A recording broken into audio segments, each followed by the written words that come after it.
What does making sales social mean to you? With the advent of social media and how much people are consuming content, this is really about connecting with your customers in a meaningful way and honestly meeting them where they are.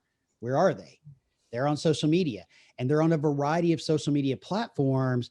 And this is really about the salesperson or the sales leader providing thought leadership and information, relevant information to their community that's not specifically about their products. Welcome to the Making Sales Social podcast, featuring the top voices in sales and marketing. Join hosts Bryn Tillman and Bill McCormick as they discuss the best tips and strategies they are teaching their clients so you can leverage them for your own virtual and social selling. You can also listen to us on Apple Podcasts, Spotify, Stitcher, and Google Play. Here are your hosts, Bryn Tillman and Bill McCormick.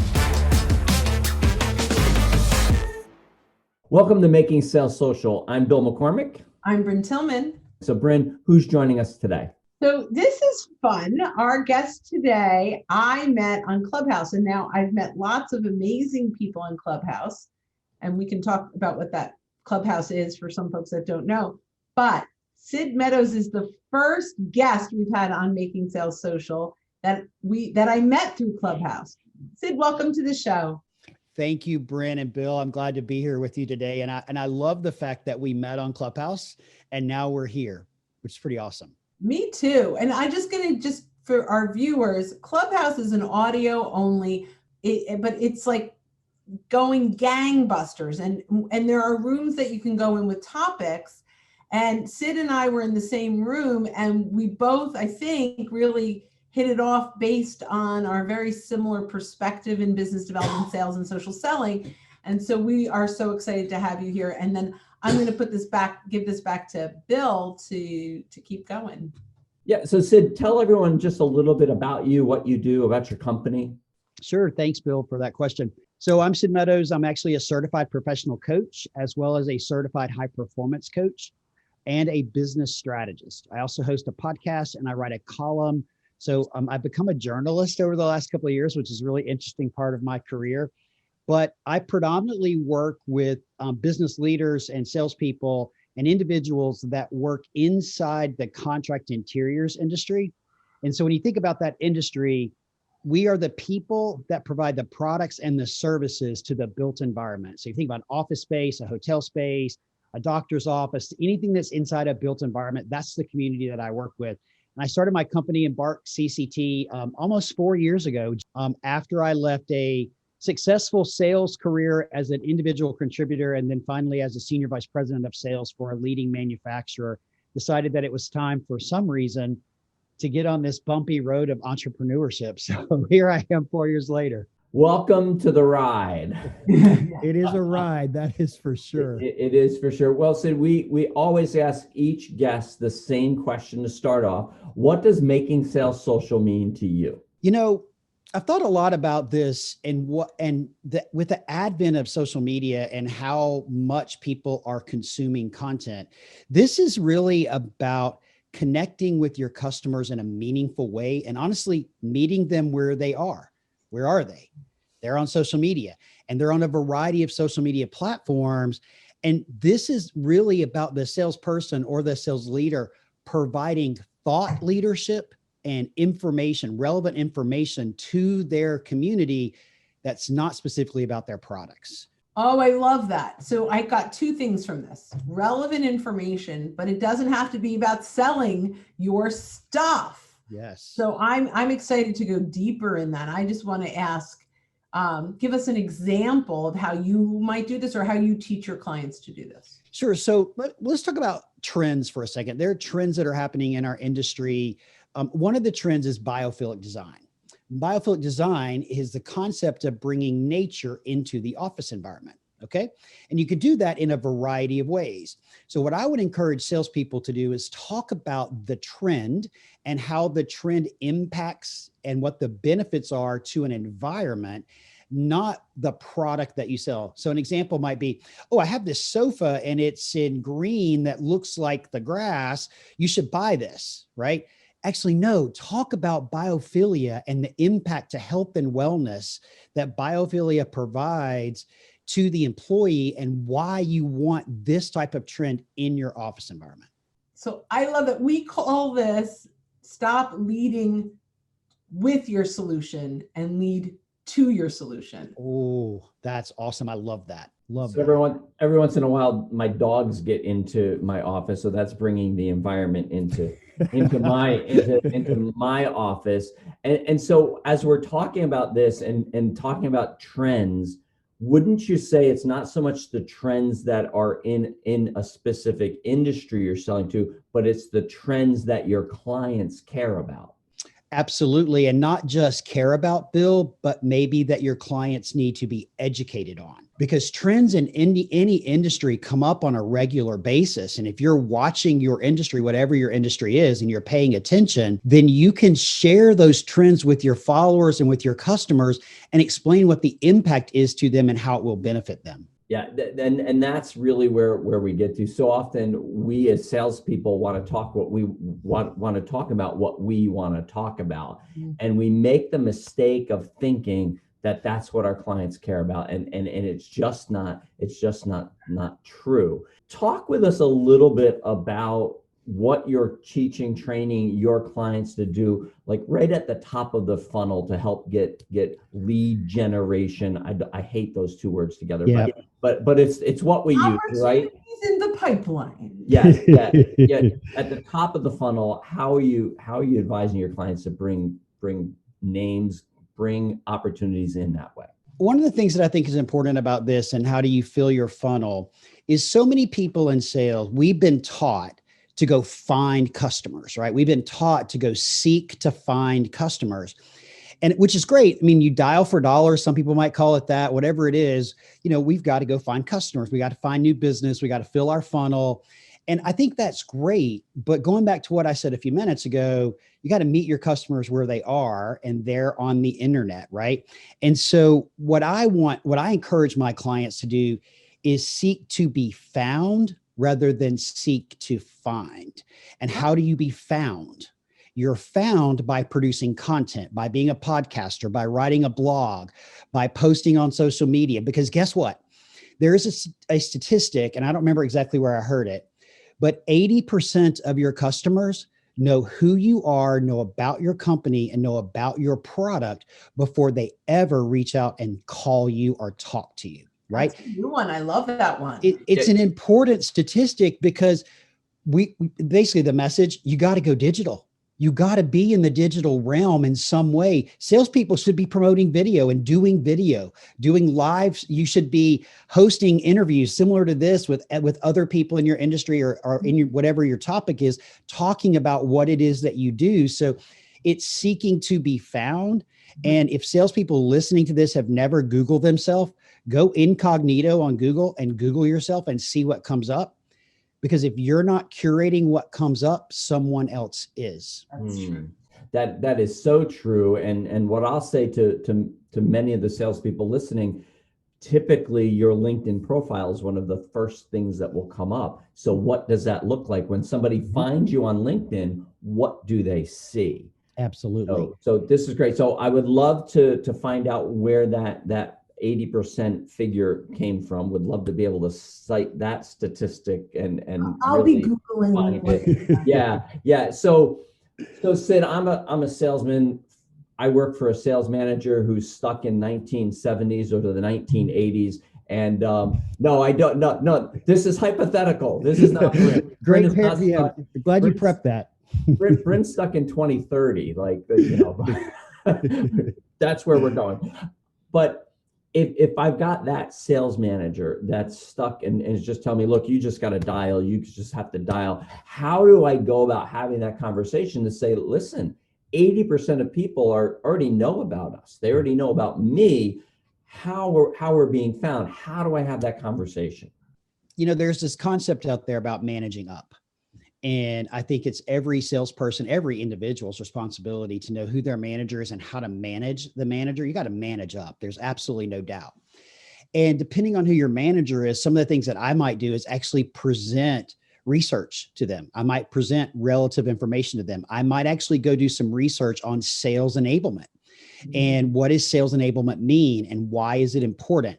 Maybe we schedule an interview with someone to come in and talk to us about digital marketing and sales enablement. I mean, I think you have to present the facts because, Bill, to your point, unfortunately, there are sales leaders that are stuck in the past and are not forward thinking enough to see what's coming. And if you're not paying attention, you're going to be left behind. I think they're seeing that now with, a year of shutdown and a year of all my field sales are now inside salespeople. Mm-hmm. And how do we meet new people? We're not at conferences. We're not at trade shows. And I think there's an awakening. Mm-hmm. I think there's also a fear, but there is an awakening that in order for us to get in front of our buyers, we've got to get digital, where before there were a lot of avenues and they may come back, but digital's not going away. I totally agree with that, Brendan. One thing that I will add, if you're a reader, I'm an avid reader. If you're a reader and your boss is stuck in the past, buy him or her the book by Adam Grant called Think Again. And that's about unlearning everything that you've ever been learned to think again and to transform not only individually, but your business for the future. Buy that book for them. It's awesome. I love that because, life is dynamic.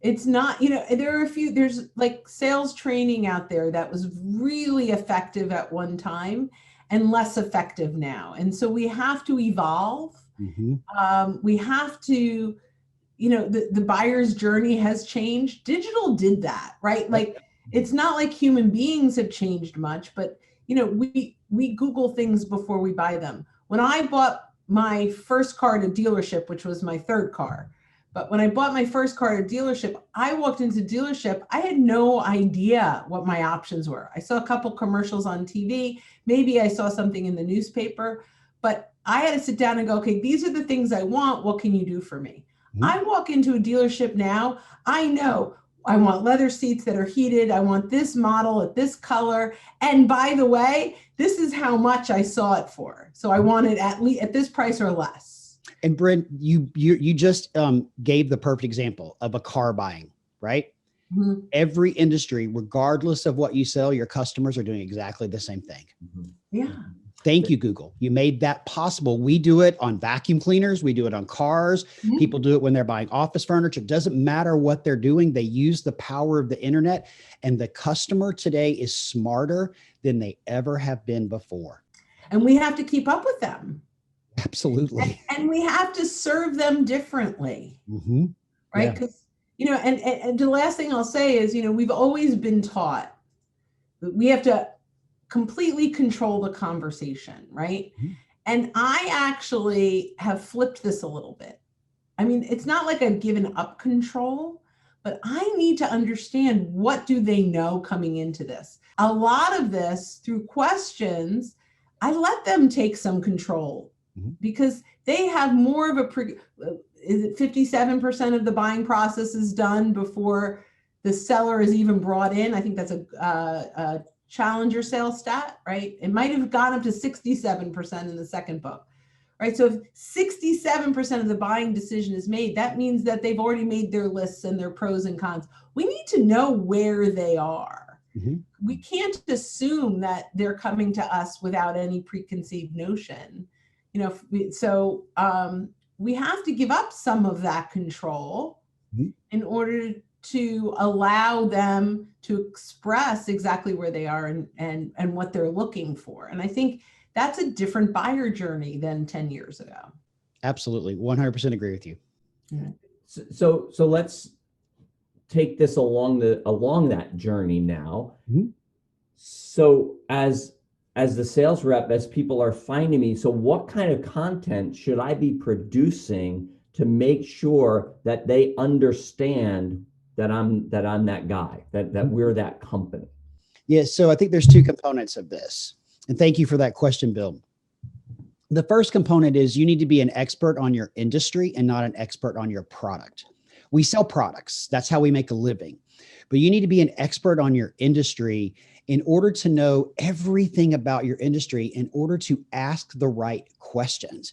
If all you know is your product, then you're short selling yourself and your abilities, as well as you're depriving your customer of the gift of information, right?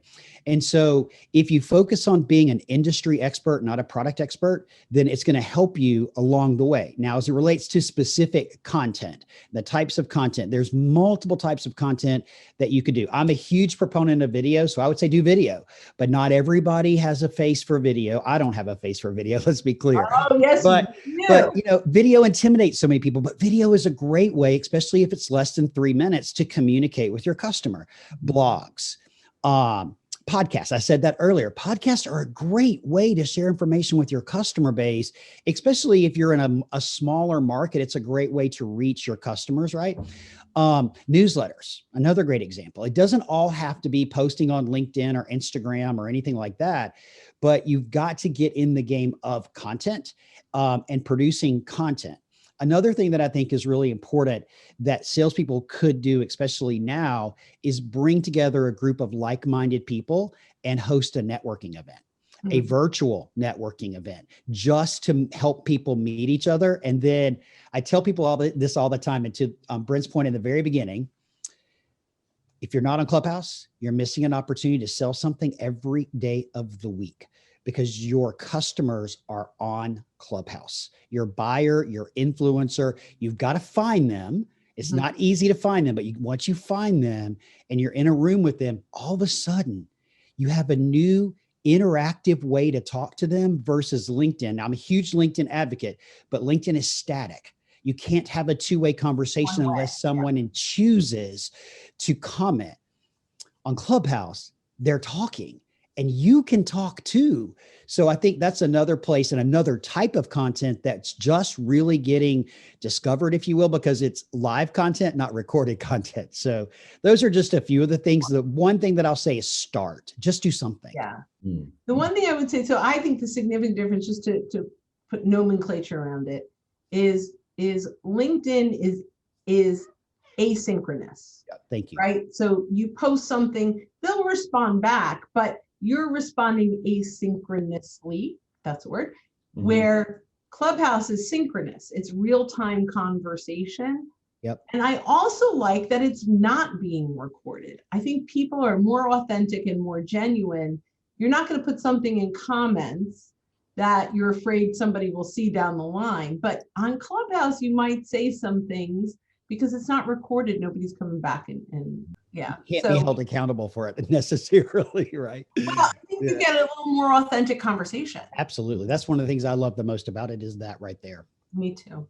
Yeah. So mind melt moment, because I was going to say the synchronous versus asynchronous, like that's the main difference. Let's go back to video. I'm a huge proponent of video, and I believe everyone should do it. And for those that are leery of it, listen, you don't worry about meeting someone face to face. It's no different than looking into a camera. So what are some of the ways you're seeing video work effectively? Oh, great question. So my videos are every week. I post a video every Tuesday. I'm a high performance coach. I'll use myself as an example. And so I make a living by coaching people on the principles and the foundations of high performance, which is a methodology of coaching. So what I do in my videos, they're called high performance tips. I share a high performance tip. My call to action is for them to engage in the conversation. Like, what are you doing to find clarity about your life or about your career, right? But never in any of those videos do I sell. I'm just providing information, right? I'm providing some type of thought leadership to get my client engaged. That's exactly the type of video that you should do. Another type of video that works really well is an explainer video. Do something where you're explaining something. A great video to do that maybe wouldn't, and I'll just use the furniture business as an example, might be a quick little tour of a space you just furnished, right? And maybe you ask the customer a question. What do you love about this space? Maybe you ask the designer that helped design it. What do you love about this space? You don't necessarily have to be on camera for that, but you could walk around in 2 minutes and show the space and how happy you are to have worked with this client. So that's a case study, right? You're providing a case study in a video format. People just get intimidated by video, and I would encourage you to step into it. Grab your phone. It's not hard. I remember the first time I did it, my hand was like shaking like crazy. I was in a t-shirt, and I've gotten a lot better since then. But, anything that you can provide that's informative about what you do and not selling what you do, then I think would be a great video. And that's, if you're listening and you're taking notes, you need to write this down. And something that Bryn always says, we need to think of the people on the other side of the lens as if they're sitting across right on the other side of the table, and understand that. And then what Sid said was so important is you're not selling, you're not pitching. This is information that you're giving. You're teaching a class to people, and you want them to come away with some takeaways. And I guarantee you, video will bridge the divide that's happened because of what we call social distancing. I call it physical distancing. Correct. Because I believe the social distance has gotten closer since this whole pandemic happened. So, wow, great stuff, Sid. Unfortunately, we are coming to the end of our time together, but this has been dynamite, such great stuff. How can folks stay in touch with Sid? Oh, sure. Thank you both very much for having me. It's been my pleasure to be here.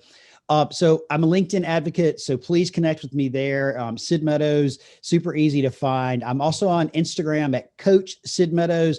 And then you can find me on Clubhouse at Sid Meadows. If you do reach out on LinkedIn, let me know that you heard me here or you saw me here. I'd love to know why you're connecting with me. And that's how, so I would appreciate that connection. I'm always an advocate and a proponent of LinkedIn first. Fantastic. Well, thank you so much. We'll put those links in the show notes so you all can connect with Sid. So once again, thank you so much for being with us, Sid. And thank you for watching and consuming our content for Making Sales Social. And as we leave, don't forget, when you're out there, make your sales social. Bye-bye. Thanks for watching, and join us again for more special guest instructors bringing you marketing, sales training, and social selling strategies that will set you apart. Hit the subscribe button below to get the latest episodes from the Making Sales Social podcast. Give this video a thumbs up and comment down below on what you want to hear from us next. You can also listen to us on Apple Podcasts, Spotify, Stitcher, and Google Play. Visit our website, socialsaleslink.com, for more information.